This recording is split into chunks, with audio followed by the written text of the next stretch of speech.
안녕하세요. 해피 뉴이어의 유시영 원장입니다. 저음역 난청이라는 질환이 있습니다. 이 저음역 난청은 그 정의상 청력 검사에서 250, 500Hz만 이제 청력이 떨어져 있고 나머지 주파수는 이제 정상인 경우에 정의할 수 있습니다. 의학적 정의는 더 정확하게 있지만은 여러분들께서 이제 이해하시는 데는 이제 필요한 부분이 아니라서 생략하기로 하고요. 이 정의상에서 그 중요한 포인트는 그 1000Hz 이하는 정상이어야 한다는 것입니다. 1000이나 2000Hz가 떨어진 형태의 난청은 존재하지 않는다는 것이 아닙니다.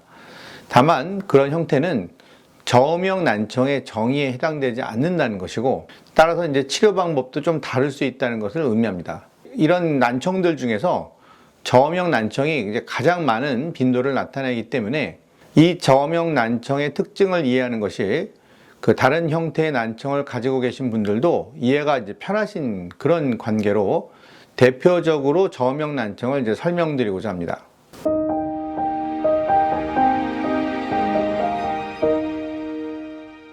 저음역 난청의 임상 증상은 크게 이제 세 가지로, 저희 병원 조사에 의하면 가장 많은 빈도, 99%의 환자들이 호소하시는 증상이 귀 먹먹함입니다.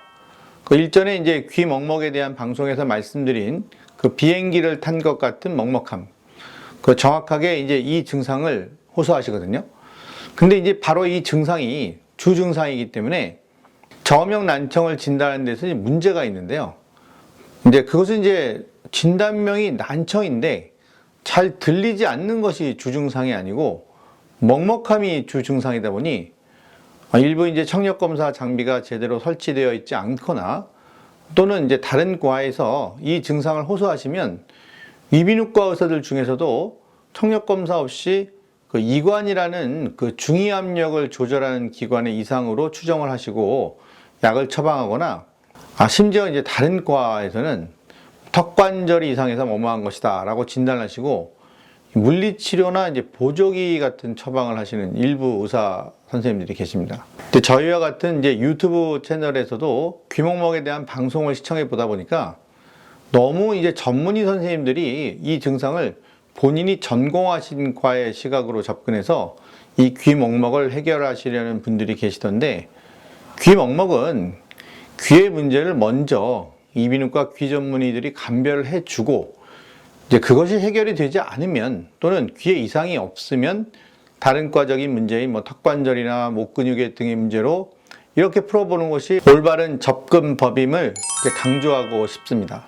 항상 말씀을 드리는 것이지만 이 귀먹먹 증상이 청력 이상에 의한 그런 경우는 아무리 이제 청력이 변동을 한다고 해도 이제 수시간 내외로 증상이 변하지는 않기 때문에 24시간 이상 그 귀먹먹의 증상이 지속이 되는 경우에는 반드시 이 저음역 난청을 생각하고 청력 검사를 정확하게 받아보셔야 하고요.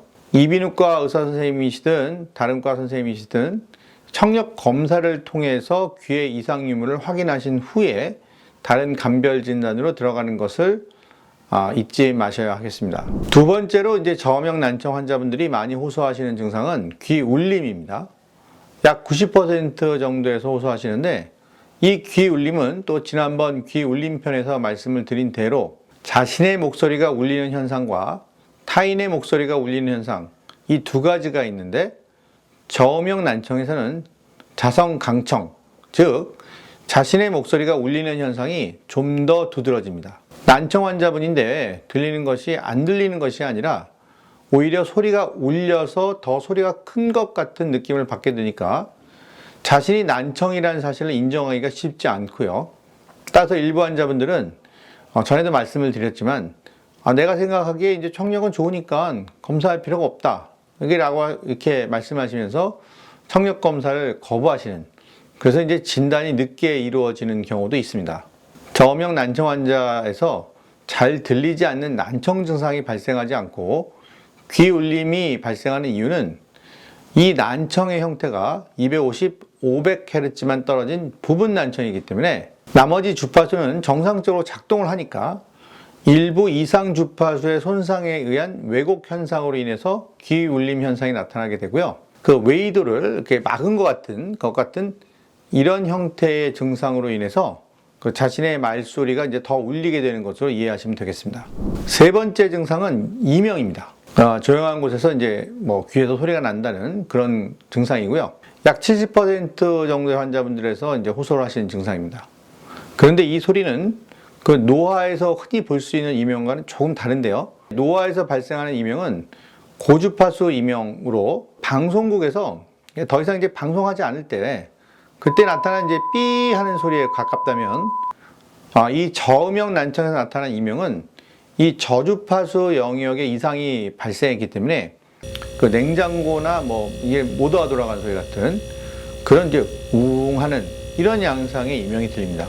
이명의 양상을 분석하는 것도 이 저음역 난청의 진단에 도움이 될 수 있겠습니다. 이 이명을 주소로 저음역 난청이 호전이 되었음에도 불구하고 이 진료를 보시러 오시는 분들도 저희 병원의 경우 상당히 있으신데요.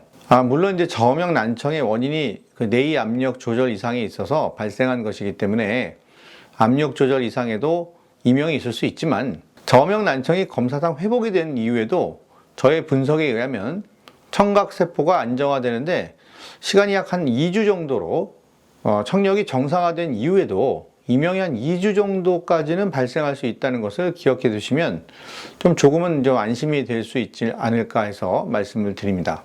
저음역 난청도 발생한 지 7일 이내에 치료에 들어가야 좋은 치료 효과를 기대할 수 있는 질환입니다. 모든 병이 다 그러하지만 이 난청은 일찍 치료할수록 좋은데 이 저음역 난청은 뭐 난청이긴 하지만 이 난청의 임상 증상을 가지고 있지 않은 관계로 진단이 늦어질 수 있어서 오늘은 이제 저음역 난청의 대표적인 임상 양상에 대해서 설명을 좀 드렸습니다. 감사합니다.